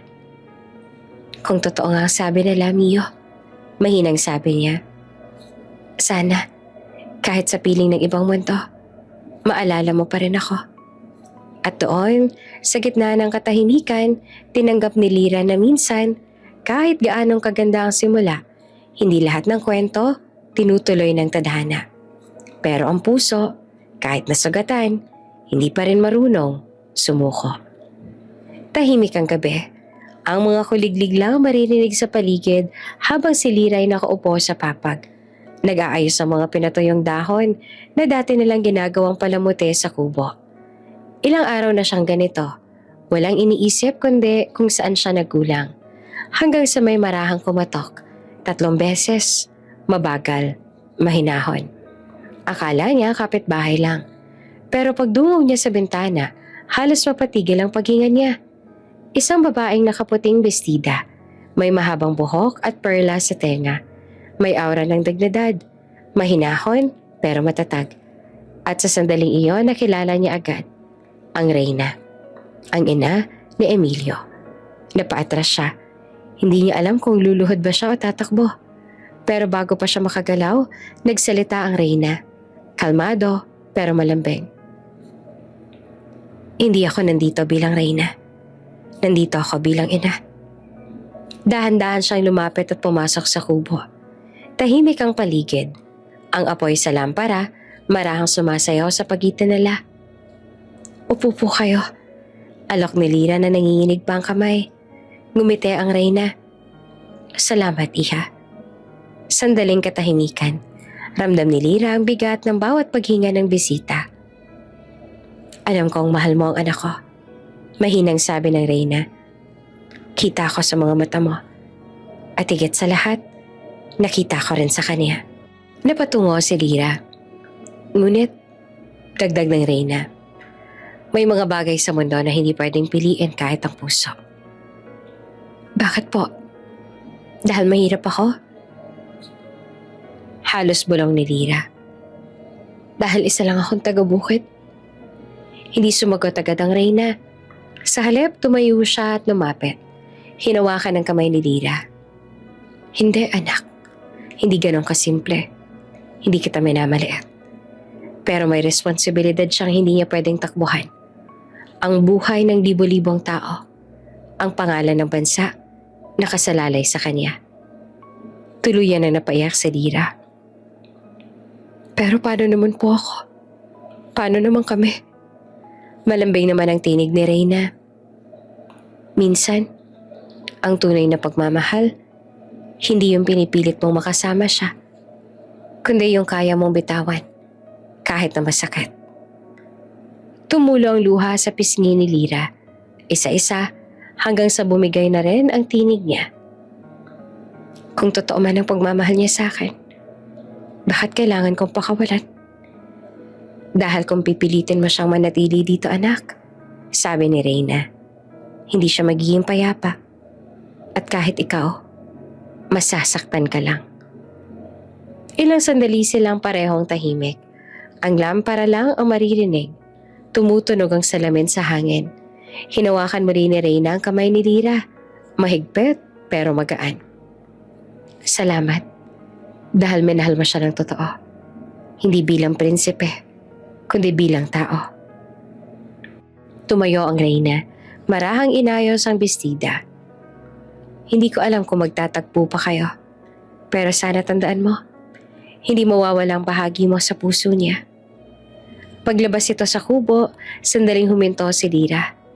Pinanood niya lang habang naglalakad palayo ang Reyna, kasama ang dalawang alalay na tahimik lang din. Ang tunog ng mga yabag nito sa damuhan, iyon lang ang naiwan. Pagkasara ng pinto, napaupo siya sa sahig. Tiningnan niya ang lampara. Umilaw ito ng mahina, parang nalungkot din. At doon, tuluyan ang bumigay ang dibdib ni Lira. Yumuko siya, hawak ang dibdib. Panginoon, mahina niyang sabi. Kung ito po ang tama, tulungan ninyo akong tanggapin. Huwag na po sana siyang masaktan. Kahit ako na lang po ulit. Tahimik ang paligid, pero parang may hangin na dumaan. Magaan, malamig, payapa. Sa gitna ng dilim, isinara niya ang mga mata at huminga ng malalim. Hindi para kalimutan si Mio, kundi para tanggapin na minsan, kahit gaanong kalalim ang pag-ibig, kailangan mong isakripisyo ang sarili para sa kapayapaan ng taong mahal mo. At doon sa gabing iyon, natutunan ni Lira na ang pinakamatinding anyo ng pag-ibig ay hindi ang manatili, kundi ang marunong bumitaw ng marangal. Tahimik ang gabi, tanging ligitik ng kahoy sa kala ng maririnig habang si Lira ay nag-aayos ng mga gulay sa mesa. Ilang araw na wala nang bumisita ang Reyna, pero bawat sandali parang may nakapulupot sa dibdib niya. Bigat na hindi mawala. Minsan tinitingnan niya ang pintuan ng kubo. Umaasang biglang may kakatok, pero alam niyang hindi dapat. Alam niyang tapos na. O dapat nang matapos. Hanggang sa may marinig siyang yabag sa labas. Mabigat, mabilis. Kasunod ang pamilyar na boses. Paos, hingal, puno ng pakiusap. Lira, napahinto siya. At nang bumukas ang pinto, bumungad si Mio. Basang-basa ng pawis. Maputla, halatang naglalakad ng malayo. Nakatitig sa kanya na parang iyon na ang huling beses. Lira, please. Halos pabulong niyang sabi. Ayoko sa kanila. Ayoko sa trono. Ayoko sa kasal. Gusto ko ikaw. Sayong-sayo lang ako. Hindi naman nakapagsalita si Lira. Parang lahat ng iniingatan niyang lakas biglang nawala. Gusto niyang yakapin si Mio. Sabihing oo, mahal din kita. Mahal pa rin kita.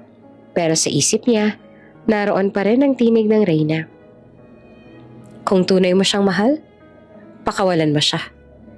Pinilit niyang umiti kahit nanginginig ang baba. Umalis ka, Mio. Napatigil naman si Mio. Hindi siya makapaniwala. Ano? Umalis ka na. Ulit niya na mas matigas ngayon ang boses. Wala nang tayo. Hindi kita minahal. Nanlaki ang mga mata ni Mio. Umiling siya. Parang batang ayaw maniwala sa kwento ng bangungot. Lira, wag. Huwag mong sabihin yan. Hindi totoo yan. Totoo. Sagot niya na pilit pinapatatag ang tono. Ginamit lang kita. Rebound lang kita. Wala kang halaga sa akin. Halos marinig ni Lira ang sariling puso na pumuputok sa bawat salitang binibitayuan niya. Pero kailangan niyang maniwala si Mio para makalaya ito. Para hindi siya na lang ang dahilan ng gulo sa kaharian. Lumapit si Mio, nanginginig, umiiyak na. Hindi ako naniniwala. Alam kong mahal mo ako. Kita ko sa mga mata mo. Sinubukan niyang iwasan ng tingin. Pero nang hawakan siya ni Mio sa kamay, halos sumigaw ang puso niya sa loob. Lira, sabihin mo hindi totoo. Pakiusap lang oh. Pumikit si Lira, pilit na pinipigilan ng luha. At sa halip na sagutin, sinuntok niya ang dibdib ni Mio. Mahina pero puno ng pighati. Umalis ka na. Sigaw niya na halos mapunit ang lalamunan. Hindi kita kailangan. Hindi kita gusto. Bumalik ka sa prinsesa mo. Napatigil si Mio. Parang natanggalan ng kaluluwa. Dahan-dahan siyang umatras. Hindi siya makatingin. Ganon-ganon lang ba yun? Bulong niya na halos pabulong sa sarili. Si Lira naman hindi na makatingin. Pinipilit nang tumayo. Oo, ganun lang. Tapos na tayo. Ilang segundo ng katahimikan. Tapos, narinig niya ang mga yapak ni Mio palabas. Mabagal, mabigat. At nung sumara ang pinto ay doon lang bumigay ang lahat. Nang tuluyang mawala sa pandinig niya ang mga yabag, bumagsak siya sa lupa. Yakap-yakap ang tuhod. Luha ang nakasubsob sa kamay. Patawarin mo ako, Mio. Bulong niya ng paulit-ulit. Patawarin mo ako. Sa labas ay dumating ang itim na sasakyan. Ang dalawang bodyguard ay marahang lumapit kay Mio, pero hindi na siya pumalag. Tulad ng taong wala ng lakas lumaban, sumakay na lang siyang tulala. Bago sumara ang pinto ng sasakyan, sandaling lumingon siya sa kubo. Walang ilaw, tahimik.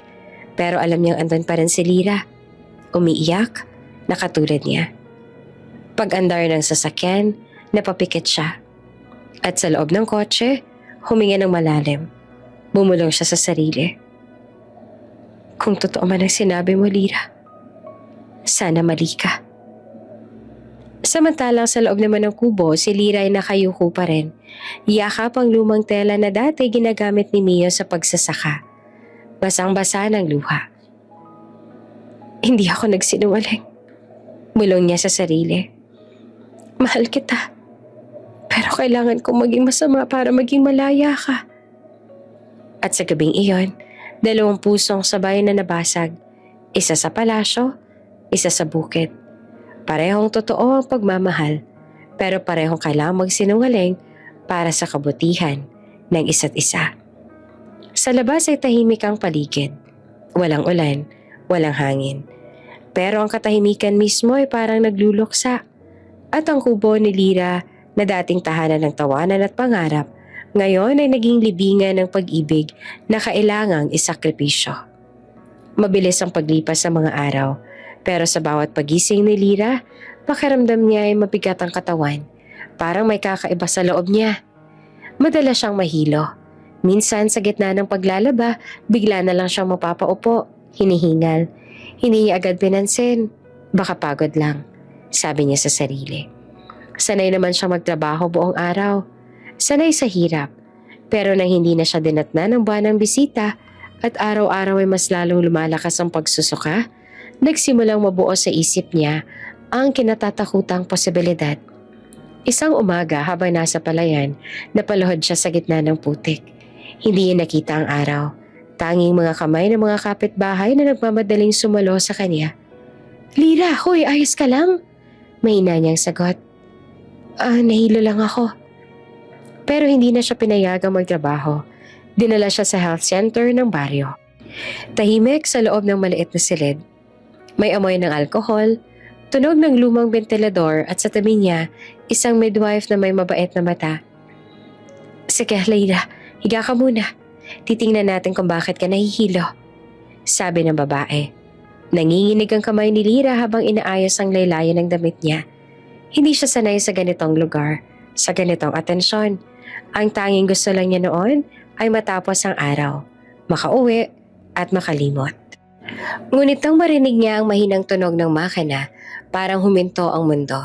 Sa maliit na screen sa harap niya may liwanag, maliit na hugis, halos tuldok lang. Yan o, ngiti ng midwife. Kumikilos na siya, may tibok na. Napasinghap si Lyra. Hindi niya alam kung iiyak ba siya o tatawa. Ano pong ibig niyong sabihin? Ngumiti ang midwife. Congratulations, buntis ka. At doon siya napaiyak. Walang sigaw, walang salita. Kundi mga luha lang na kusang tumulo. Parang lahat ng sakit at takot ay biglang naging liwanag sa maliit na imahe sa harap niya. May tibok, may buhay. Salamat po, mahina niyang sabi. Pero sa loob-loob niya, salamat Panginoon, hindi mo ako pinabayaan. Habang palabas ng health center, dala niya sa dibdib ang bagong sikreto at bagong dahilan para mabuhay. Nang gabing iyon, umupo siya sa papag. Hawak ang tiyan niya. Anak, bulong niya. Ang papa mo, mahal ka niya. Hindi ko siya iniwan dahil hindi siya mahalaga. Ginawa ko to para sa kanya. Ngayon, para sa atin na. Ngunit kahit anong lakas ng loob ang sabihin niya, sumisingit pa rin ang sakit. Minsan naiisip niya, baka kung sinabi ko lang kay Mio na mahal ko siya, baka kung lumaban kami pareho. Pero naaalala niya ang Reyna, ang mahinahong tinig na puno ng bigat. Kung tunay mo siyang mahal, palayaan mo siya. At doon niya naintindihan na ang pagmamahal minsan hindi laban. Minsan ito yung tahimik na pag-urong para hindi madurog ang mundo ng mahal mo. Lumipas ang mga linggo, hindi na siya lumalabas ng bahay maliban na lang kung kailangan. Nagpaalam siya kay Aling Teresing na lilipat muna sa lumang kubo ng lola niya sa kabilang baryo. Gusto ko lang pong magpahinga. Palusot niya sabay ngiti. Hindi na siya naghintay ng mga tanong. Nadala lang niya ay ilang peraso ng damit, ilang kilo ng bigas at ang lumang laruan ni Mio na naiwan sa kubo. Maliit na kahoy na kabayo na siya pang gumawa noon. Sa bagong tirahan, tahimik lamang ang kasama niya. Sa gabi, naririnig niya ang mga kuliglig, ang hampas ng hangin sa mga dahon at ang tibok ng maliit na buhay sa loob niya. Minsan binubuksan niya ang bintana at tinitingnan ang langit. Baka tinitingnan din niya to. Mahina niyang sabi, sabay haplos sa tiyan. At sa bawat gabing ganon, hindi niya maiwasang umiyak. Hindi dahil sa takot, kundi dahil sa pag-asang kahit malayo, mararamdaman pa rin siya ni Mio. Dumating ang mga araw ng pagbubuntis na puno ng pagsubok. May umaga na halos hindi siya makatayo sa sakit ng likod. May gabi na umiiyak siya sa gutom dahil wala ng bigas. Pero kahit anong hirap, may kakaibang lakas na humahawak sa kanya. Ang tibok sa loob ng tiyan niya, ang paalala na may dahilan ang bawat pagdurusa. Anak, ikaw na lang ang lakas ko. Madalas siyang bulong habang nakayakap sa lumang kumot. Walang ibang maririnig kundi ang paghinga niya at ang mahinang pag-ikot ng hangin sa paligid. Minsan dumadaan ang mga batang kapitbahay, naglalaro, nagtatawanan. Napapatingin siya mula sa bintana. May ngiti sa labi pero may luha sa mata. Balang araw, sabi niya, maglalaro ka rin dyan. Pero sana anak, sa mundong walang masyadong sakit. At kapag tumitindi ang pagnanasa niya magsulat o tumawag, pinipigilan niya ang sarili. Walang sulat, walang text, walang tawag. Hindi dahil hindi niya kaya magsabi, kundi dahil alam niya kung babalik siya, mauulit lang ang luha. Kaya araw-araw pinipili niyang manahimik. Tahimik na nagmamahal, tahimik na nagsasakripisyo. Sa huling sandali ng bawat gabi, hinahaplos niya ang tiyan niya at bulong niya lagi. Hindi ako nagkamali anak. Hindi ako nagkamali sa pag-ibig. Kahit ang ending namin ng papa mo, hindi masaya. At sa pagitan ng dilim at katahimikan, tanging pag-asa lang ang natira. Ang pag-asang isang araw, makikita rin ng anak niya ang liwanag at malaman niyang minsan may isang inang tinanggap ang sakit para lang maipanganak siya ng may dangal kahit walang pangalan ng hari sa apelyido niya. Dumating ang araw ng royal wedding. Buong mundo ay nakatutok. Mga lente ng kamera, live coverage, trending hashtags. Sa labas ng palasyo, libo-libong tao ang nag-aabang sa fairy tale ending ng prinsipe. Ngunit sa loob ng katedral, malamig ang hangin. Si Prince Emilio ay nakatayo sa altar, suot ang puting uniforme. Mahigpit ang kapit sa singsing. Walang ngiti, walang sigla. Para siyang estatwang natatakpan ng ningning. Samantala sa kabilang dulo naman ng mundo, sa isang maliit na provincial clinic na amoy alkohol at gamot, nakaupo si Lira. Nakayuko, hawak ang papel ng ultrasound. Hindi pa niya alam kung anong mararamdaman. Takot, tuwa, o hiya. Ang tanging sigurado lang niya, may buhay sa loob niya. Lira, ikaw lang ba mag-isa sa check-up? Tanong ng doktor, may kakaibang halata sa tono. Opo, mahinang sagot niya naman. Tahimik lang siya nakatingin sa kawalan. Habang naririnig niya ang mahinang tunog ng tibok ng puso ng bata, parang may sumasabay naman na tibok sa dibdib niya. Mabilis, masakit, pero buhay. Sa kabilang eksena, nagsimula na maglakad ang bride sa altar. Mahabang belo, malaulap ang tela. Ang bawat takbang niya ay sinasabayan ng flash ng kamera at ng mga taong humahanga. Pero sa paningin ni Emilio, wala siyang nakikita kundi ang mukha ni Lira. Ang ngiti nito habang nagluluto sa kubo. Ang tawa tuwing nag-aaway sila sa simpleng bagay. Ang mga kamay nitong laging may amoy ng sabon at gulay. Lahat nakangiti, lahat umaasa. Pero ang prinsipe, tahimik lang. Samantala sa liblib na baryo sa Pilipinas, nakaupo naman si Lira sa harap ng maliit na mesa sa health center. Hawak niya ang lumang ultrasound photo. Luma na sa kakatingin, pero bago pa rin ang sakit. Anak, bulong niya. Huwag kang matakot. May papa ka. Kahit hindi ka namin kayang magkasama. Pinahid niya ang luha. Pilit ang ngiti. Balik sa palasyo, tumigil ang musika. Tumingin ang pari kay Emilio. Do you, Prince Emilio, take this woman? Tahimik, wala ni isang kumilos. Ang mga mata ng prinsipe nakatitig lang sa harap, pero tila may ibang tanaw. Sa kanyang isipan, boses ni Lira ang umaalingaw-ngaw. Kung mahal mo ko, bitawan mo. Lalong bumigat ang hangin. Ang bride ay napatingin sa kanya, naghihintay. Ang reyna, seryoso. Ang buong bansa, nakatutok. Ngunit walang lumabas sa salita mula sa labi ni Emilio, tanging paghinga at isang luha na tumulo. Your Highness? Mahinang tanong ng pare. Ano hong sagot ninyo? At doon natigil ang mundo. Tahimik ang buong katedral. Walang maririnig kundi ang marahang tunog ng mga hakbang ng bride habang naglalakad sa aisle. Mahaba ang belo, kumikintab sa ilalim ng ilaw ng chandelier. Lahat ng mata ay nakatingin sa kanya. Lahat ng kamera naka-zoom in sa mukha ni Prince Emilio. Nakatayo siya sa altar. Suot ang royal uniform pero walang buhay ang mga mata. Para siyang rebulto. Matikas pero walang kaluluwa. Sa bawat yapak ng bride, palapit sa kanya, parang humahaba ang distansya sa pagitan nila. Ang bawat segundo, parang tinik na lalong lumulubog sa dibdib niya. Ang orkestra tumigil nang marating ng bride ang altar. Ang cardinal ay ngumiti. Binuksan ang aklat ng seremonya. Your Highness, do you take this woman? Your Highness? Ulit pa ng cardinal. Lahat ng tao ay nakatingin sa kanya, pati ang queen. Halatang kabado. Ang bride, nakatingin pa rin. Pero unti-unti nang nanlalamig ang kamay. Biglang bumukas ang malaking pinto ng simbahan. Pumasok ang isang royal assistant ni Marco. Pawis, hingal. Halos madula sa marmol. Your Highness, forgive me. Urgent. Ang tunog ng takong niya ay kumalat sa buong hall, kaya napalingon ang lahat. Ang cardinal na natahimik. Ang queen ang laki ang mata. Ngunit hindi pinigilan ni Emilio ang lalaki. Speak. Inabot ng assistant ang telepono at nanginginig. Sir, this came from our embassy in the Philippines.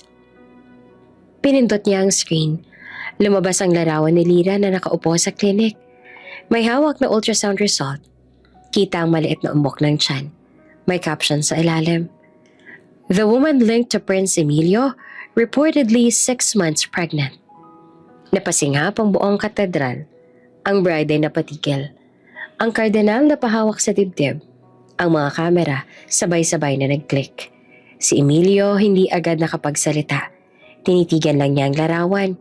Pero sa paningin niya, hindi lamang iyon larawan. Buhay, alaala. Pagmamahal na tinalikuran niya para sa korona. Ang mga mata ni Lira sa litrato ay mapayapa. Pero may lungkot na pamilyar. Pregnant. 6 months. Bulong ng assistant na halos hindi makatingin. Ang queen ay tumayo. Stop this nonsense. Pero bago pa niya mapigilan, tumulo na ang luha ni Emilio. 1, 2, hanggang sa tuluyang bumigay. Nanginginig ang tinig niya nang sabihin niya. I can't do this. Tumigil ang musika. Ang bride ay napaatras, umiiyak. Ang cardinal ay hindi makagalaw. Ang buong simbahan nagulantang. What do you mean, Your Highness? Tanong ng kardinal, pero hindi siya nakinig. Tinanggal ni Emilio ang gloves, ang royal sash at inilapag sa altar. Lumapit siya sa bride, marahang yumuko. I'm sorry. Hindi ako pwede magpakasal sa'yo. Dahil ang puso ko, naiwan na sa iba. Isang collective gasp ang umalingaw-ngaw sa simbahan.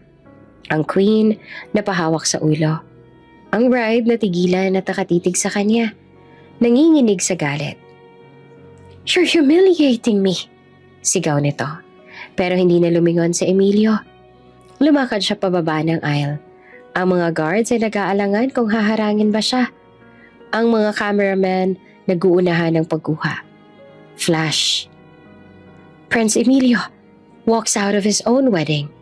Breaking news. Royal ceremony interrupted by scandal from the Philippines. Pagkalabas niya ng simbahan, sumalubong ang malamig na hangin ng Europe. Sa mga hagdan ng cathedral, nakasunod ang mga cameraman.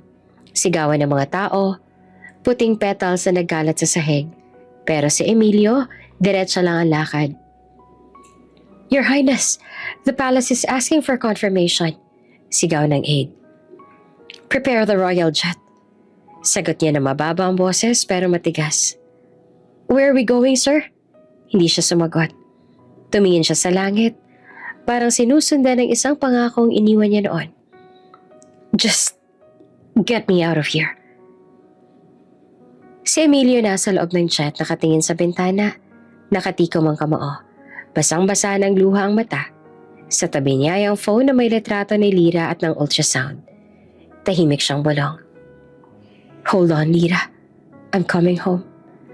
At habang humihiwalay sa lupa ang eroplano, kumislap ang mga ilaw ng lungsod sa ibaba. Parang mga bituin nagbubukas ang bagong landas. Hindi pa tapos ang kanilang kwento. Pero sa sandali iyon, isang kaharian ang natigil at isang pag-ibig ang muling lumaban. Nag-alarma ang buong mundo. Sa loob ng ilang minuto matapos iwan ni Prince Emilio ang altar, nag-ulan na ng breaking news sa bawat network. The royal wedding has been called off. A prince in love with a village girl? Umikot ang helicopter sa ere. Media vans ay nagkarera papunta sa palasyo. Mga mamamahayag nag-uunahan ng headline.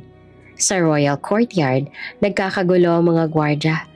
Ang prime minister, nag-collapse ang folder ng mga state documents sa mesa. Ang queen nahimatay sa harap ng mga advisors. Pero si Emilio, tahimik sa likod ng tinted window ng royal car. Parang wala sa paligid ang sigawan. Ang flashing lights, ang galit ng buong kaharian. Hawak lang niya ang cellphone, naka-freeze sa screen ng larawan ni Lyra. May hawak na ultrasound. Paulit-ulit niyang hinahaplos ang mukha nito. Parang baka sakaling maramdaman siya ng babae sa kabilang dulo ng mundo. Hindi niya alam kung galit ba siya sa sarili o takot na huli na ang lahat. Ang tanging malinaw sa isip niya ay isang pangalan, Lyra. Your Highness, sabi ng pilot nang bumukas ang pinto ng sasakyan. Boarding? Tumango siya, pero mababa ang boses. Call off everything. Cancel every engagement. Every duty. Just fly. Hindi na siya prinsipe sa sandaling iyon. Isang lalaking desperado lang na makauwi. Samantala, libo-libong milya ang layo, tahimik ang baryo. Walang alam si Lyra sa kaguluhan sa mundo. Bitbit ang mumurahing gamot at isang supot ng tinapay, naglalakad siyang pauwi mula sa klinik. Sa bawat hakbang, hinahaplos niya ang tiyan. Baby, balong niya. May love song ako para sa'yo sa puso ko. Ngumiti siya, kahit may halong lungkot sa mga mata. Sa kanya, simple lamang ang lahat. May buhay na tumitibok sa loob niya. At iyon ang pinakamasayang lihim sa mundo. Hindi niya alam sa kabilang panig ng dagat, pinutol ng ama ng anak niya ang kadena ng kaharian para hanapin siya. Sa loob ng royal jet, binuksan ni Emilio ang maliit na kahon mula sa bulsa. Nandoon ang bracelet ni Lyra, yung gawa sa tela at maliit na butil na siya mismo ang tumulong itahi noon sa kubo. Nanginginig ang kamay niyang humawak dito.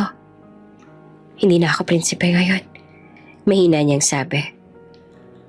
Lalaki nagkamali lang ako, pero babawi ako. Napatitig siya sa ulap sa labas ng pintana. Sa unang pagkakataon, walang bodyguard, walang press, walang protocol. Siya lang at ang hangin ng langit. Ang tunog ng makina ng eroplano ay humalo sa tibok ng puso niya. Hindi to travel para sa opisyal na misyon. Ito ang pag-uwi ng isang lalaking gustong maging ama, hindi hari. Sa bawat milyang nalalampasan ng eroplano, mas lumalakas ang loob niya. Pero kasabay noon, mas tumitindi ang kaba. Paano kung ayaw na siyang makita ni Lyra? Paano kung huli na ang lahat? Pinikit niya ang mga mata, hinigpitan ng kapit sa bracelet. Lyra, bulong niya halos isang dasal. Please, sintayin mo ako. Sa ibaba tulog pa ang mundo, pero sa himpapawid, isang prinsipe ang naglalakbay hindi para sa korona, kundi para sa pag-ibig. Hapon iyon na tila ginuhit ng alaala. Mapusyaw ang langit, kulay gintong humahalo sa abo. Tahimik ang paligid. Tanging tunog ng mga kuliglig at hampas ng hangin sa dahon ng saging. Sa labas ng kubo, si Lyra ay nakaupo sa bangkito. Naglalaban ng mga lampin. Basa ang kamay, pero may ngiti sa labi. Sa tabi niya nakasabit sa kawayan ang maliit na baby dress na siya mismo ang nagtahe kagabi. Para sa'yo to, anak. Bulong niya at hinaplos ang umbok ng tiyan. Hindi man tayo mayaman, pero may pagmamahal kang hindi mo kailangang hingin. Tahimik siyang tumingin sa kalangitan. Parang may gustong itanong sa Diyos, pero wala nang lakas para magsalita. Sa loob ng mga buwang iyon, tinanggap niya ang baka hanggang panaginip na lang si Emilio, na baka hanggang ton lang talaga ang kwento nila. Isang simpleng babaeng minahal ng prinsipe, pero pinili ang realidad. Hanggang sa marinig niya ang tunog. Hindi trapal ng tricycle, hindi ingay ng palengke, kundi ugong ng makina. 3 itim ni SUVs ang dahan-dahang pumasok sa makipot na daan ng baryo.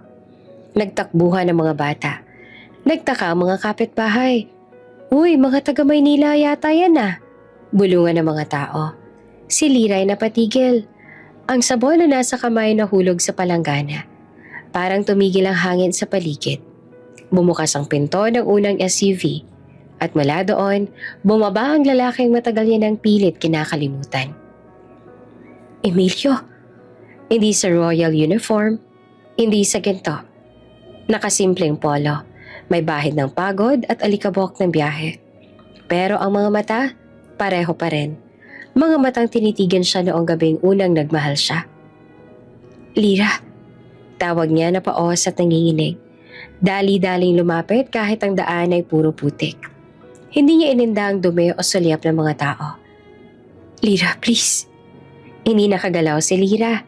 Ang mga kamay niya nanginginig. Ang puso niya ay parang gustong sumabog sa pagitan ng saya, takot at hindi pa tapos sa sakit. Bakit ka nandito? Halos bulong lang niya. Akala ko, kinasal ka na. Umiling si Emilio, halos mapahagulgol. Hindi ko tinuloy. Hindi ko kaya. Bago pa man ako makasagot sa altar, ikaw na agad ang nasa isip ko. Huminga siya ng malalim, lumuhod sa harap ng kubo. Lyra, patawarin mo ako. Dahan-dahan niyang hinawakan ng tiyan ng babae. Parang banal na bagay na natagpuan niyang muli. Hindi ko alam. Hindi ko alam na may dala kang parte ko. Napaluha si Lyra. Hindi mo naman dapat malaman. Sabi niya na ang boses ay pabulong pero puno ng bigat. Ayoko maging dahilan ka para talikuran mo ang mundo. Umiling si Emilio, nanginginig ang kamay. Ang mundo ko, wala nang saysay kung wala ka. Hindi ko kailangang maging hari. Ang gusto ko lang ay maging ama, maging asawa, maging totoo. Napalunok si Lyra, tinakpan ang labi. Paano kung pagsisihan mo? Hindi ako nagsisisi, Lyra. Ang pagsisisi ko lang ay ang pinakawalan kita noon.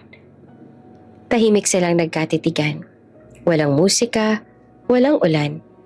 Tanging hangin lang ang dumaan sa pagitan nila. Hangin na parang nagdadala ng mga salitang hindi na kailangang sabihin. Lumapit si Emilio, marahan. Hinawakan ang mukha ni Lyra. Pinunasan ng luha gamit ang daliri. Tama ka noon. Kailangan kong mapanindigan ang tungkulin ko. Pero ngayon, ito na ang tungkulin ko. Kayong dalawa. Nanginig ang labi ni Lyra. Hindi mo kailangang pumili sa pagitan ng trono at sa amin. Ngumiti naman si Emilio. Bahagyang tumaas ang kilay. May halong lambing. Pinili ko na. Dito ako. Sa atin. Mula sa bulsa niya, inilabas niya ang isang maliit na bagay. Isang singsing na gawa sa pinatuyong tangkay ng palay. Pinitas niya yon sa palayan sa likod ng kubo habang naglalakad papunta sa kanya kanina. Hindi to ginto. Sabi niya na nangingiti habang nanginginig. Pero ito ang pangako ko. Hindi bilang prinsipe, kundi bilang lalaki marunong ng tumupad. Tiningnan siya ni Lyra, naguguluhan at natutunaw ng sabay. Kung wala na tayong palasyo, may langit naman tayo. At doon bumigay na ang lahat ng pinigil. Si Lyra ay humagulgol. Niyakap siya ng mahigpit. Halos hindi makahinga. Sa unang pagkakataon, matapos ang lahat ng sakit, umiyak siya at hindi dahil sa lungkot, kundi dahil sa pag-asa. Babalik ba tayo sa dati? Bulong ni Lyra. Si Emilio ay ngumiti. Inilapat ang noo sa noo niya. Hindi. Mas maganda ngayon. Kasi wala nang lihim. Wala nang takas. Lumapit naman ang mga kapitbahay. Tahimik lang at nakangiti. Wala silang sigaw o ingay. Tanging pagkamangha. Doon sa gitna ng putik, nakita nila kung paanong yumuko ang isang dating prinsipe at kung paanong isang babaeng taga-bukid ang naging reyna ng puso niya. Sa tabi nila may batang naglalaro sa putik. Tumawa. Tumingin si Emilio sa tiyan ni Lyra at sinabing mahina. Kung lalaki man yan, gusto ko siyang maging malaya. Hindi prinsipe, hindi hari. Tao lang. Marunong magmahal, tulad ng nanay niya. Ngumiti naman si Lyra, pinahid ang luha. Hinawakan ng kamay ni Emilio. Salamat kasi bumalik ka. Kasi pinili mo kami. Hindi ako bumalik, Lyra. Sagot niya. Kailanman hindi na ako umalis. Tahimik silang nagyakap.